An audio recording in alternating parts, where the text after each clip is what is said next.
So do I look different enough to be different? Okay. An excerpt from the short story, The Kobold. Brief setup. Julian, an isolated 20-something academic, who fancies himself an authority on sailors, ships, and the sea, has been picked up by Angela, a mysterious older woman, who offers him a ride back to school in Atlanta, though her true motives are hardly altruistic. Angela tells him she's on a journey to connect with her adult son, Eli, whom she gave up for adoption years ago. She's seen him a few times since the adoption, and those visits have not gone well. When the story opens, Angela has momentarily left Julian outside a bar in Atlanta, telling him to wait, that she will be right back to drive him home. Tired of waiting, he searches for her, feeling what he thinks are the effects of several drinks she brought him. I slid to the ground. The grass smelled like a piss-covered dog run. The bar was probably still blocks away. How much had I drunk? I dropped my head trying to get my bearings. The vertigo I felt transferred to the ground, which began to heave like the sea. I heard footsteps from behind me and turned to see a small man, no bigger than a toddler.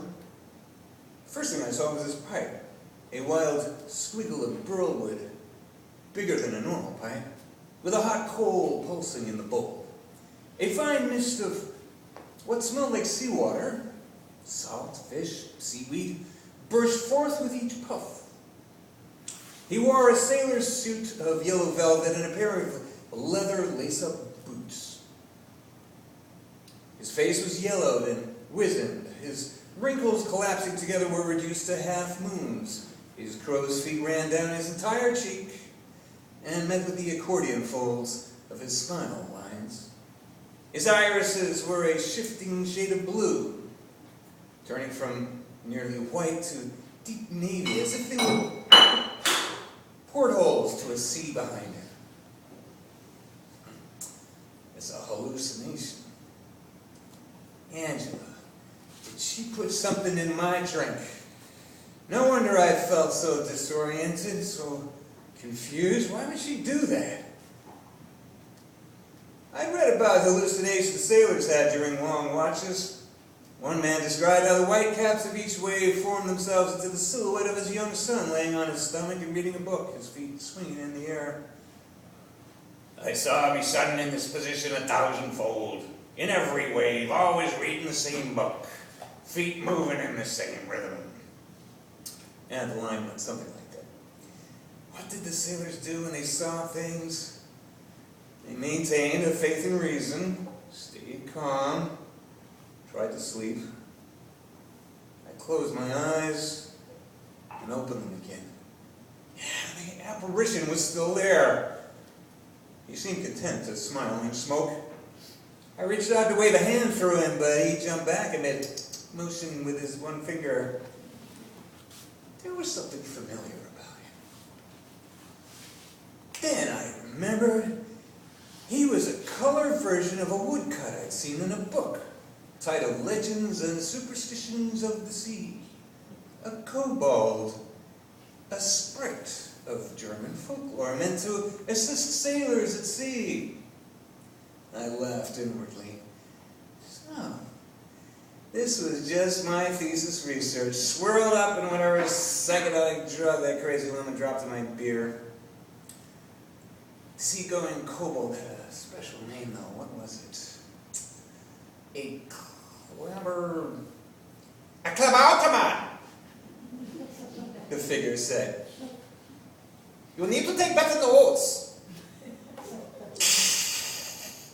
A laugh full of static, as if caught in a rushing wind, issued from his throat.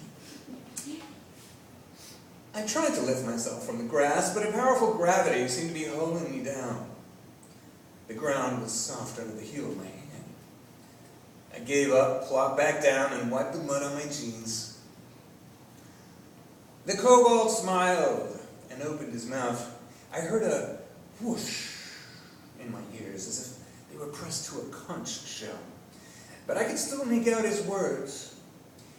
Beware the bolts from north or west. In south or east the bolts be best. I raised my hand from the wet ground. Ah, now you're speaking my language, I said. Bolts from north and west means a storm is coming. Storms to starboard have passed. Kobold nodded his head, sending more spray into the air. And it was the smell of the wharf, the dock, the gangway, all places I would far rather be. I shut my eyes. Perhaps when I opened them, I'd be there already. Advanced past the hallucination, the hangover, the coursework, the thesis defense, the scheming, the finding of my own sailing ship and crew. It would all be past. I'd be alone. Alone out on the water, admiring my wake on a nearly glassine sea. Sunlight beautifully cleaving the line of foam. I opened my eyes. The kobold coughed, and small, iridescent flakes issued from his nose.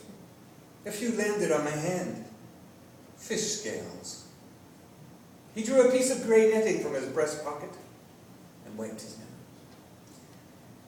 Mackerel skies, he began. I broke in. And maretails. Make tall ships, the kobold said, dropping his voice in conspiratorial glee. Carry low sails.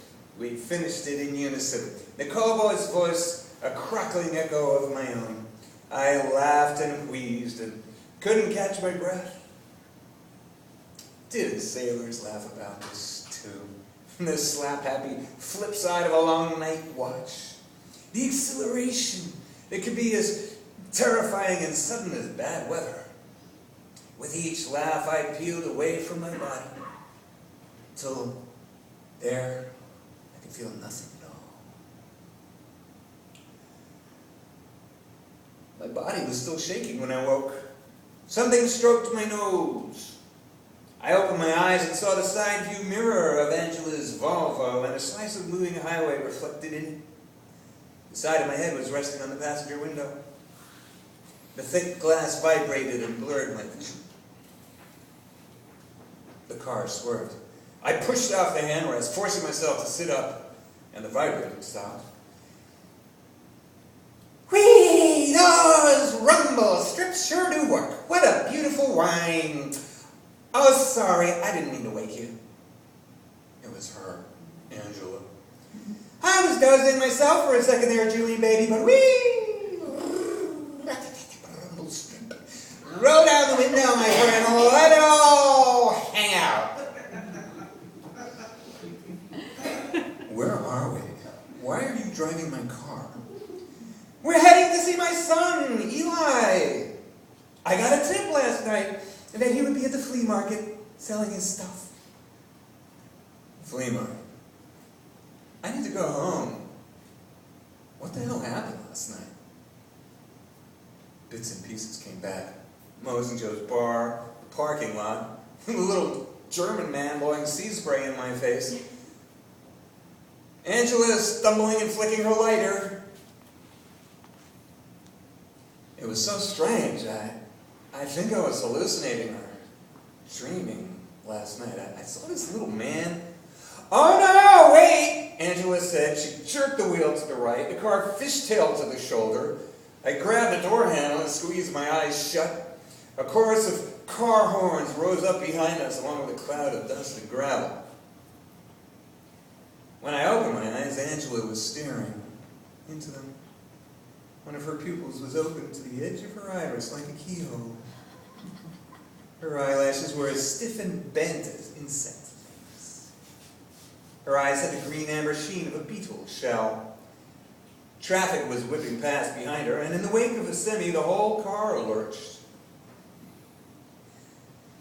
You saw him? Oh, poor thing. I should have known this would happen. It's like fucking clockwork. Let's get back on the road. This is dangerous. Drivers kept honking as they passed. The shoulder dropped off down a steep embankment filled with scrub trees. Saw who? The Kobold! The Kobold! That little shit. Without waiting for me to answer, she hit the accelerator and swung into the fast lane. She turned up the radio right as two loudmouth DJs exploded with laughter. I had no idea what to say. Did a drug exist that could induce a specific vision? Or had I told Angela about the Kobold during my blackout? Or was the Kobold real enough that others could see him? I had no way to frame these questions, and Angela's uneven pressure on the accelerator was giving me motion sickness. If she was sorry, she sure wasn't showing it. Well, I ought to tell you, I guess. Angela sighed as she turned down the radio chatter. I expected this to happen, but not so quickly. What to happen? What are you talking about? Remember how I said it didn't go too well the last time with my son? Well, he did something. Oh shit, it's too hard to explain.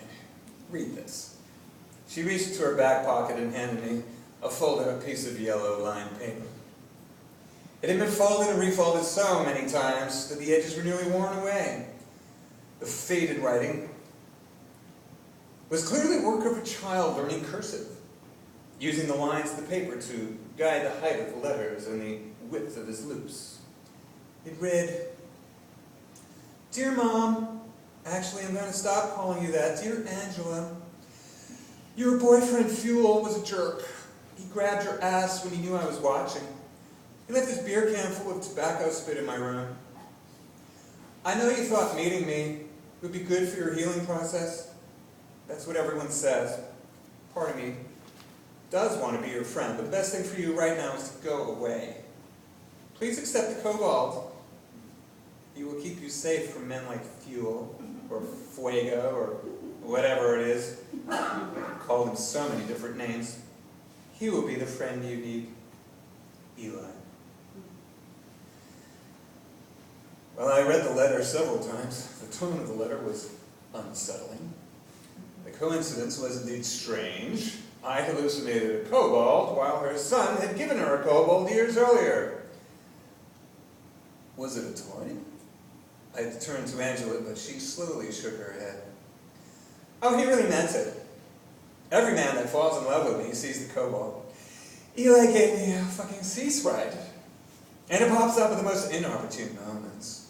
It ruins every relationship. I mean, the guy either cracks up or runs.